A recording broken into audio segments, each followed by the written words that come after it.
Now in this lecture we will learn what is trend and understand how market respond with trend. The price chart of a security may appear like a random distribution, but this is not so. Market always moves with the trend unless any external force pushes it in the opposite direction. A simple definition of trend is the general direction of price movements on a specified time. Technical analysis is mainly based on demand and supply. If demand exceeds supply, the price will rise, and if supply exceeds demand, the price will fall.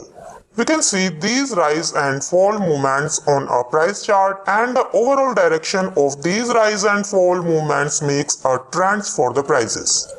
On the chart, these rise and falls are seen in the form of peak and trough.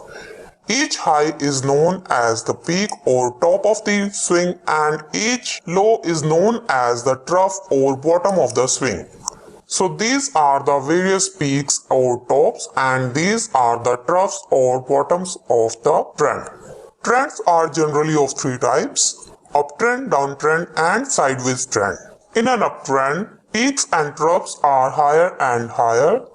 Each top is higher than the previous one, and each bottom is higher than the previous one.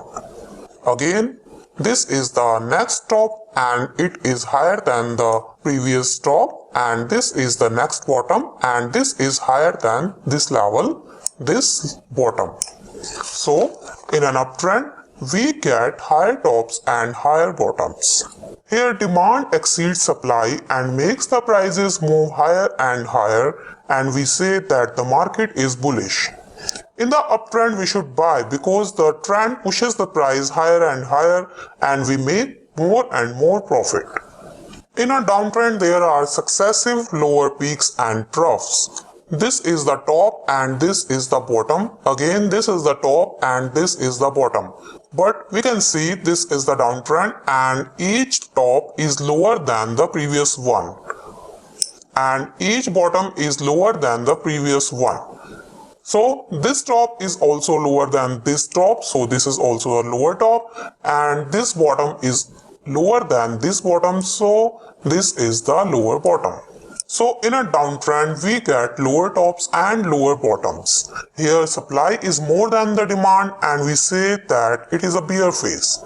The prices move down lower and lower and we can't make profit by buying stocks in a downtrend. Instead, we should withdraw from our position at the starting of the downtrend and end of the uptrend. In downtrend also we can make money by trading, but this is possible in derivative markets only. We can sell futures and options of the stock or an index and make profit even in declining phase of the market. Besides uptrend and downtrend, there is one more trend, that is the sideways trend, or we can say that market is ranging or trendless. Here demand and supply are in balance and price movement confined between a range. These are horizontal trends and there is little movement up and down. We shouldn't trade when the trend is flat and market is in sideways trend. However, if the confined range is wide, we can take advantage of this range by buying at the bottom of the range and selling at the top of the range. In addition to the direction, trend is also defined in terms of their length. That we will learn in the next lecture. Thanks for watching the lecture.